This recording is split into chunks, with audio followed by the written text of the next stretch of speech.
Hello and welcome back to the Land and Climate podcast. My name is Alasdair McEwen, and this week we have a special episode following up on the environmental history of climate change, which we've covered before with Dagmar de Groot, and where we decided to speak to the acclaimed Canadian historian, Professor Tim Brook, author of The Price of Collapse, The Little Ice Age, and The Fall of Ming China. Professor Brook explores how climate change in parts of China over the 15th, 16th and 17th centuries led to extreme droughts, famines, and the eventual collapse of the Ming dynasty in the 1640s. It is now more universally accepted that many of these droughts were likely caused by the effects of the Little Ice Age taking place all over the world, and affecting certain parts of China too. There are lessons from the Ming experience, a larger historical pattern.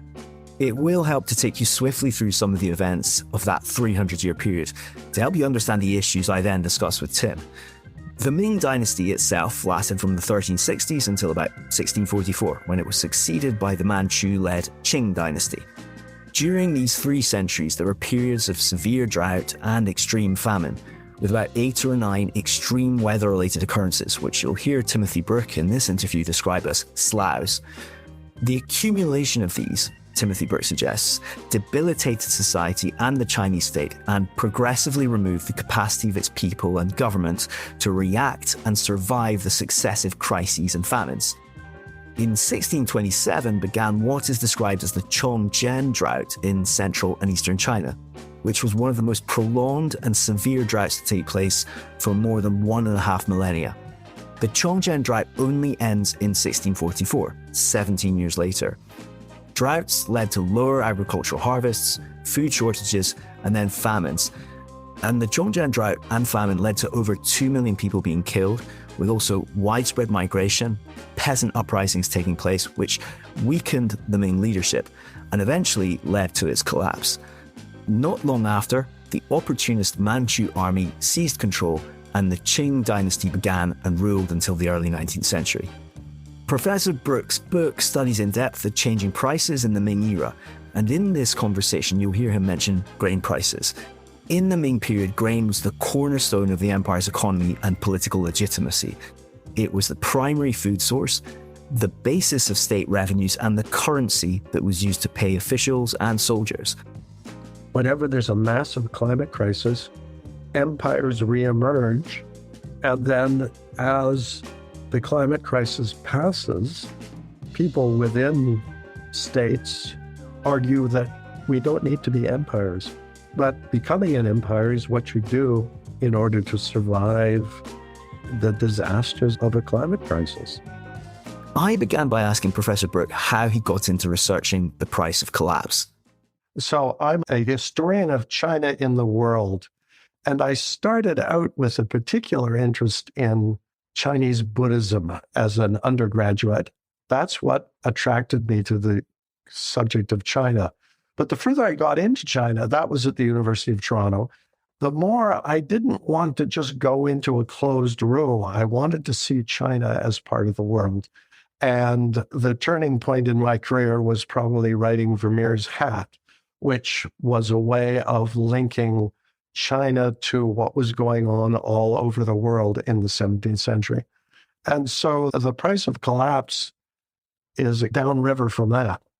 This book isn't the book I ever intended to write. I was going to write a huge volume about prices in the Ming Dynasty in order to try and understand how people survived in that period in Chinese history. But it became so huge, so cumbersome, so unreadable that I thought I've got to extract the really exciting part of this story. And that's what happened to prices during climate catastrophes during the Ming Dynasty. That's where this book came from. It came out of that study of prices. And what was it when you were looking at prices that suddenly made you think, okay, well, it needs to be more about the impacts of climate change? There were certain moments in the course of the Ming Dynasty when prices just went through the roof. Prices were very unstable at the beginning of the dynasty in the late 14th century. Then in the mid-15th century, they spiked. They spiked again at the end of the 15th century. in the first third of the 16th century, the end of the 16th century. And then when the dynasty collapses, prices just became impossible. Nobody could buy anything. The prices went so high. And traditionally, this was understood as a failure of the government to provide for the people. But I thought, well, no, there's a larger context to this, and that's the Little Ice Age. During the last couple of decades of the Ming Dynasty, that's early 17th century, a lot of people kept records of what was going on. And the persistent topic in all these records is how crazy the climate became and what the impact of the climate crises were doing to everyday life. So I thought there are several ways to record a climate crisis. One is to do the scientific stuff, looking at glaciers and volcanoes. And I did a little bit of that, but that's not me. So my best material were the prices that were driven up in these climate crises. And I found much evidence of these price distortions. Okay, and to expand on those price distortions, much of your book looks over a kind of 200-year period. Was it around about that? And within that, I think you described them as, I want to pronounce it properly, but a kind of slough. Yeah, I called them sloughs because I didn't have a technical term to explain what a short climate crisis was. And so by looking at the downturns in prices over the course of the Ming Dynasty, I was able to identify these certain periods, early 15th century, early 16th century, late 16th century, mid 17th century. And then when I started reading about climate history more broadly, I realized these were exactly timed with variations in the Little Ice Age. And so that to me was a really useful way of bringing China into the world and bringing the world into China. And can you give for listeners maybe a bit of a description of what is happening during these periods? So we have in terms of droughts, of floods. I'll let you. When grain prices spike, it's because there's not enough grain to sell into the market and everyone's competing for the grain. Grain can be destroyed by drought, destroyed by flood, and destroyed by cold temperatures. So I looked at all those factors, and at the end of the Ming Dynasty, it was really cold temperatures that prevented the grain from sprouting and from producing grain. People of the time had never experienced cold in this way, which was not unlike what was going on in Europe at the same time. So I thought the Little Ice Age is the explanatory factor to make sense of what's going on in China and why the Ming Dynasty collapsed, because there was social disintegration, political collapse during these huge floods, huge droughts, and the plummeting temperatures that people were experiencing in these periods. And in the book, you've got a principal character, a principal narrator, Chen Qida. Chen Qida. Can you tell us about him? Chen Qida came from a well-educated background. He was a school teacher.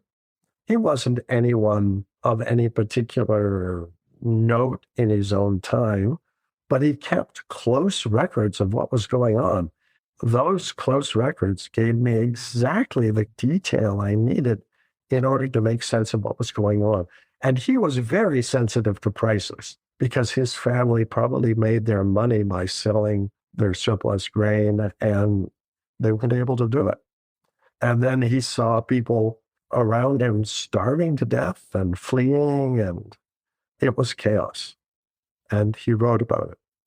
So I'm just going to read another extract from Chen Qida to give listeners a better idea of the famine, the social and economic strife that famines begin to hit in 1642, September 1642. So he says, at this time, there was no rice in the market to buy.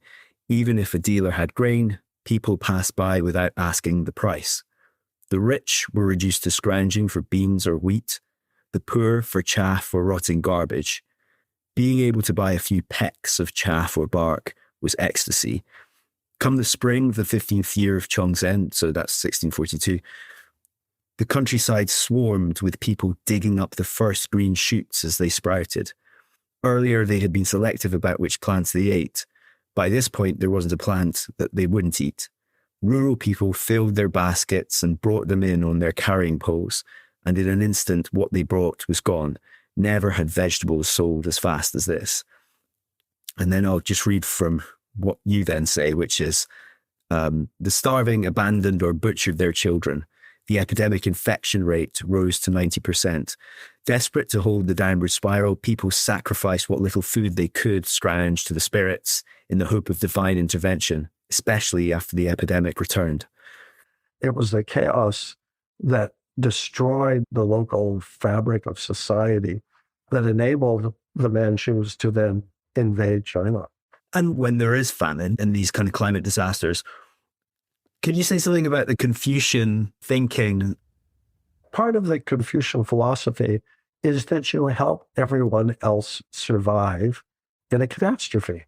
And so you do that by building granaries and storing grain in granaries. This was a key component of what the founding emperor did when he founded the dynasty in 1368. He had all his officials set up local granaries, fill them with grain. But by the middle of the dynasty, by the turn of the 16th century, a lot of these granaries had fallen apart and weren't being stocked anymore. And when the big catastrophe strikes in the 17th century, there's almost no grain in stock. And so the government has no means to address the problem. And the great thing about Sun Chida's writings on this subject is that he's there experiencing it. He's not observing it as a sort of an outside observer, but he's embedded in the society that is so stressed by the Little Ice Age. He's watching people flee, people die, children being abandoned. So we get to see the social impact of this climate crisis. Can we go into what the magnitude of the crises was? There is a part of your book where you mentioned that it's actually quite difficult to look at deaths, for example, and calculate deaths, etc. But in early 17th century China, the population is roughly 200 million people, maybe a bit less. More like 100 million.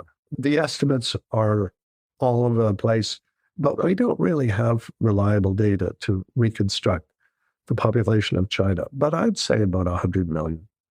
That population then just plummeted in the 1620s, 1630s, 1640s.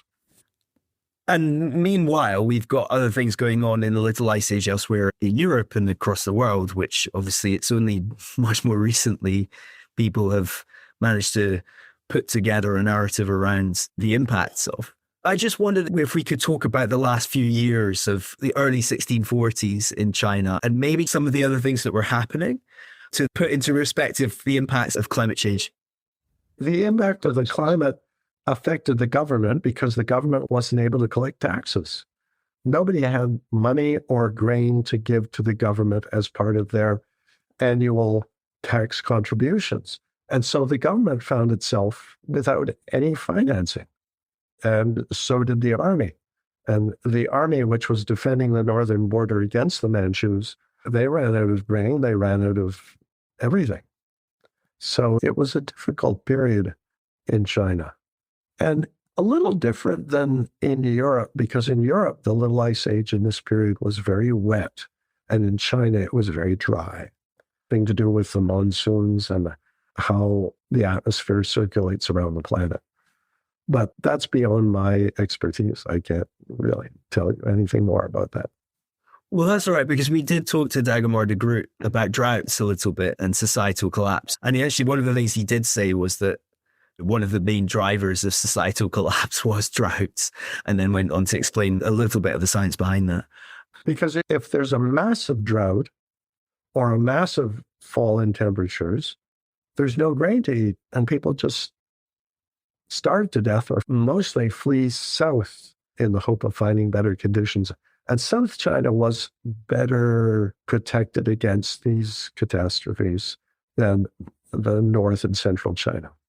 And can we go into a little bit about what other historians have said about this period and the causes of collapse? Climate is a feature that I think my generation has brought into history. And I remember in the 1990s, a high school friend of mine said, "You really should think about climate in Chinese history." And I thought, wow, how am I going to do that? And then when I finally got these price data, I had a way into that. And it just seems like states don't collapse unless they're under some kind of external pressure. And usually we think of it in terms of invasions and that sort of thing, but it's not. It's what the climate is doing. And I think that's what we were experiencing today in 2025. We're not experiencing vast political machinations that are not based on anything. We're experiencing the impact of climate on our world, and it's getting bad. It's very interesting you say that, because it was something I was going to ask you about. Are there lessons from the Ming experience which can be useful for the accelerating climate problems of today? There are lessons from the Ming experience. The Ming as an empire grew out of the Mongols who occupied China in the 13th century.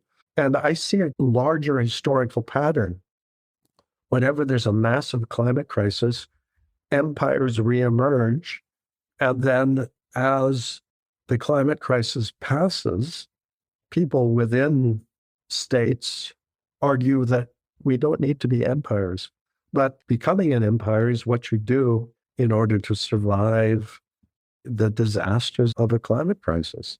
And this is what we're seeing right now. We're seeing it with Putin in the Ukraine, Trump in South America, Xi Jinping in Taiwan. There's this urge to increase these empires. You may not have heard this, but Trump considers Canada the 51st state. And when he started talking about that, I was terrified, because most Canadians are proud of the fact that we aren't Americans and we don't want to be American. But Trump doesn't understand that. He wants our water. He wants our oil. He wants our minerals. So he's trying to come up with a way to coax us into becoming part of his empire. And so you think that there will be more empire building as a result of the current changes? That's my fear. And it's on a 2-century scale. There's a climate crisis, and then empires emerge, and then they're wound down a little bit. And then the next crisis comes 2 centuries later. And this is what's been going on since the 13th century, in my view. In part of your book, you mention after the collapse of the Ming dynasty, then we have the so-called Qing dynasty, and they also experienced price surges and food shortages as a result of climate change. Yeah, the Manchus had to move south in order to acquire food sources. They couldn't just stay up in Siberia. Once they've captured China, is to go out and capture Mongolia, capture Tibet, capture Xinjiang. And that's where China today comes from. It comes from the Manchu Empire in response to climate crisis. And it's not that simple. I don't mean to say if you have a climate crisis, everything falls apart, but it's a matter of trying to bring in all the factors that shape the world that we live in. And there is a part of your book where you talk about that it suited the Qing to have a narrative of political and moral failure of the Ming. So political rhetoricians come up with explanations that have nothing to do with climate, but have to do with the necessity of the state being preserved and the state expanding and taking over other parts of the world. And it's a narrative that some people like to hear, which is so puzzling here in Canada for those of us listening to what Trump is telling Americans. Where have the Americans put their heads in this period? It's mad. There is a part of your book where you cover the resilience of the Ming people. I just wondered if you could talk more about that, because it is also interesting for today. Most of the laborers of the Ming Dynasty were farmers, and they experimented in other crops. They experimented in how do you preserve the crops that you're able to harvest. They were pretty creative about the troubles that they were in. But the crisis was bigger than they could manage. Yeah, and I thought that was interesting because it's a succession of crises, and also in the speed at which a drought and a famine takes place. The society's already been debilitated to the extent that it then can no longer deal with the next hit, I suppose. One of the most remarkable documents I found for this book was a document created in 1642, an inscription on a stone, a stele, listing the prices of everything. And clearly, that is what was panicking ordinary people in the period. And they couldn't deal with it. I suppose it was also quite interesting in how that stone was found and then lost and then refound. How long did you spend on researching this book? It looks like you spent a good deal of time on it.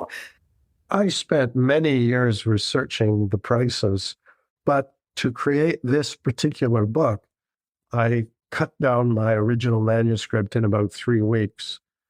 Okay, and finally, I'm going to finish this podcast by reading for listeners the concluding part of Chun Chida's second essay. So this is still in 1642, at the end of 1642, and where he urges readers to take what happened as a warning from heaven and pleads with them not to forget what had happened. So he says, "Alas, in an evil time like this, when misfortune strikes in successive years, not to die of starvation or disease must be counted as boundless good fortune. But if we fail to heed these warnings or to show gratitude to heaven and earth above and to our ancestors below, and instead just congratulate ourselves that we have survived the famine and then turn our attention entirely to acquisition and enjoyment, how can we recover our humanity? Unable to let what happened be forgotten, I have written this, my second account." And so that's the conclusion of his writing. I don't know if there's anything else that you particularly wanted to mention about that period. I think one of the themes of the book is we can't blame the political class or ordinary people for the collapse of the Ming Dynasty. It was climate conditions that were beyond their capacity to respond to. And the Manchus did not come in as heroes saving China. They came in because it's like Putin going into the Ukraine. This was just an opportunity for them to alter their political position in the world. And it was a crisis for Chinese. Most Chinese were appalled by being invaded by the Manchus. So that when the Qing dynasty falls in 1911, there was a lot of anti-Manchu sentiment in the Chinese population. And fortunately, now we're a century past that, and the Manchus are now just another ethnic minority within China, which is good because they shouldn't be blamed, or their descendants shouldn't be blamed for what happened in the 17th to 19th century. What kind of reception has your book had in China? It's been very popular. There's a Taiwan translation, a mainland translation, and it's opened people's eyes there. They didn't realize that climate could have this much impact on a society. So it's been pretty enthusiastically picked up there. And do you think that in some ways even policymakers might be paying attention to it? Well, I'm not that optimistic. I think policymakers just want to continue driving the bulldozer forward and not really thinking about the conditions that prevail. It's a difficult question to ask because I'm almost asking you to blow your own trumpet. But have you had academics coming back to you with new approaches, or do you think there are new approaches now, given the study that you took on? I don't think the book has quite had that impact yet. I get lots of responses from people on email about what's going on in China in that period. But I don't think it's yet transformed in the study of history. And I hope it does, because we need to bring climate into the history of the world. Thank you to Professor Timothy Brook for his time. If you're interested in the topics raised in this podcast, as usual, there's a suggested further reading list that we have published in the podcast blurb. Thanks very much to Vasco Kostovsky for audio and engineering the show. Again, if you do enjoy listening to the podcast, do follow it and please do give us a review. And to say, for any listeners that will be in London the week after next, there will be a live land and climate podcast where you can come and see us during London Climate Week, and where Bertie will be speaking to The Economist and Pettifor about the impacts of financial markets on climate policymaking. We'll also put a link to the details on our podcast blurb and on our website. I'm Alasdair, and thanks again for listening.